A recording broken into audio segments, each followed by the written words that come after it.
দেশের হলে মুক্তি পাচ্ছে বুসান চলচ্চিত্র উৎসবে সেরা সিনেমার পুরস্কার জেতা ছবি বলি, যে সিনেমার পরিচালক ইকবাল হোসাইন চৌধুরী।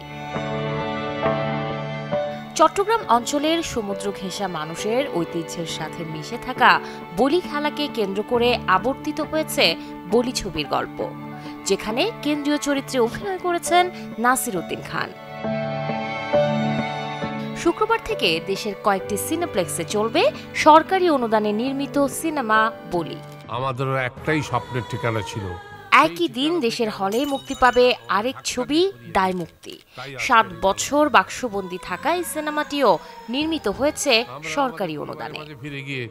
পরিবারের মাঝে মরতে চাওয়ার দাবি জানানোর জন্য বদিউল আলম খোকন পরিচালিত এই ছবিতে সাইমন সুস্মির পাশাপাশি প্রধান দুটি চরিত্রে অভিনয় করেছেন দেশের 2 বর্ষিয়ান শিল্পী আবুল হায়াত ও দিলারা জামান। এবারই প্রথম সিনেমায় একসাথে দেখা যাবে তাদের।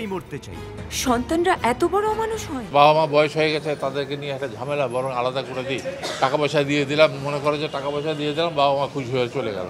কিন্তু সেটা ঠিক না, যে বাবা মার কাছে থাকাটা যে কত উপকারী এবং কত যে ভালো, সেটা এই ছবিতে সেটাই বোঝানো হয়েছে। 1000 বছরের সংস্কৃতি, যে মূল্যবোধ, এগুলো হারিয়ে যাচ্ছে।